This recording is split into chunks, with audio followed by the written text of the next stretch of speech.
Salut, c'est Lo Tactical. Aujourd'hui, on va voir le dernier couteau sorti chez Extrema Ratio, qui est le S-Steel.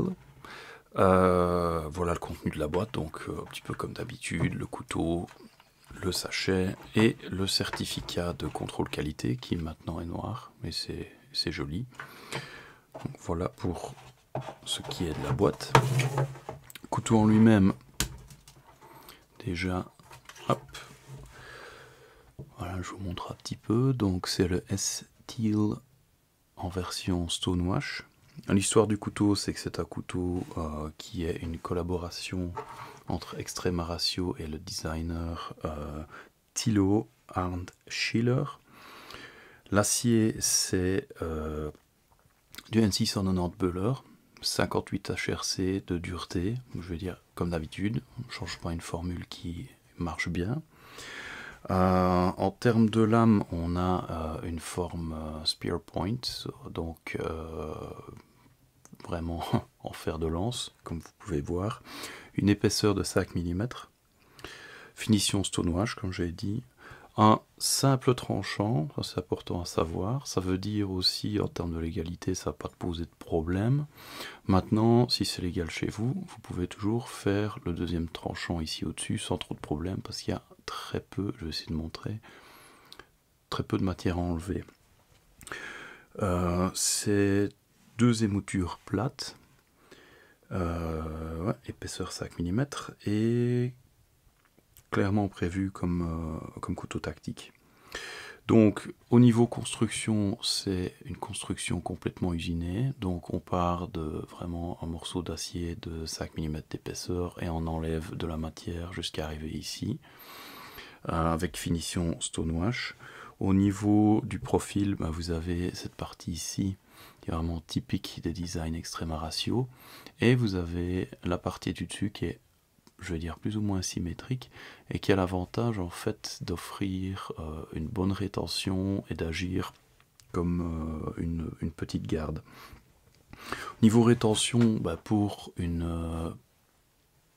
une poignée qui est nue comme celle-là, on a déjà franchement pas mal de rétention. Savoir aussi que c'est tout à fait possible de l'enrouler par exemple en paracorde. Vous avez le trou ici qui va aider avec ça, et justement ici la structure de la poignée va aider à venir arrêter juste là où il faut. Au niveau dimension, la lame fait 119 mm. Au total, il fait 230 mm, donc on reste sur un truc compact, 23 cm. En termes de construction, comme je disais, c'est monolithique, donc une seule pièce. Ici, vous pouvez voir aussi que vous avez une gorge sur toute la longueur, c'est-à-dire une structure en H qui va permettre d'avoir une bonne solidité et en même temps de gagner du poids. Donc structure en H, ça veut dire simplement que si vous regardez en coupe, il y a de la matière ici, il y a de la matière ici, et il y en a un petit peu moins au milieu. Donc c'est ça l'idée de la gorge. Au niveau poids, donc, on est à 123 grammes, donc c'est quand même plutôt léger, c'est chouette. Niveau étui maintenant, on a un étui qui est, comme souvent chez Extrema Ratio, modulaire. C'est-à-dire qu'on a une partie en nylon ici, synthétique forcément, on a une partie textile qui peut être enlevée, et on a la paracorde. L'avantage de l'étui, c'est que il peut être utilisé avec ou sans la partie textile, donc vous pouvez très bien utiliser ici le bouton pour une rétention supplémentaire, ou bien simplement, hop, si on l'enlève, vous avez un étui qui est très très compact et qui en plus est conçu pour être complètement ambidextre. Donc vous allez pouvoir le porter avec la lame dans le sens que vous voulez. Ça permet, au niveau des options de port, ça permet à peu près tout ce qu'on veut. C'est-à-dire que si vous voulez y aller en version neck knife, vous avez la paracorde. Si vous voulez tout enlever, garder juste l'étui nylon et mettre un ulticlip ou un autre type de clip, c'est tout à fait possible avec les différents trous qui sont dans l'étui. Donc ça peut être une bonne option surtout compte tenu du fait que c'est très fin, ça peut être une bonne option pour le port en intérieur de poche, en intérieur de pantalon. Et puis vous avez évidemment l'option compatible passant molle ou simplement montage ceinture plus classique. Hop, voilà. Avec la version où vous gardez le nylon dessus. Donc pour les options de montage, j'ai fait le tour. Au niveau usage maintenant, bah, clairement on est sur du tac. C'est fait, c'est ça, beau couteau compact tactique. Ça peut aussi avoir d'autres usages. En EDC, ça le fait. Vous avez une bonne dextérité justement avec ce type de prise en main là. Maintenant, c'est pas le truc le moins agressif du monde en termes de d'EDC, donc il faut pouvoir l'assumer, disons, mais ça reste une option qui marche. Et puis évidemment, vous avez l'option collection, puisque je trouve que c'est un couteau qui est vraiment très beau. Je vous montre les marquages en passant. Donc vous avez, hop, de ce côté-ci, vous avez la marque et le Made in Italy. Et de l'autre côté, le modèle, hop, hop, et le numéro de série. Voilà. Donc ça peut aussi être une addition à une collection. C'est un couteau qui a vraiment une bonne gueule, quoi. Au niveau ergonomie maintenant, donc on est sur un truc super solide que vous pouvez éventuellement réenrouler avec de la paracorde par exemple, mais même tel quel, voilà les options telles qu'elles se présentent. Déjà pour moi c'est clairement dessiné pour une prise sabre.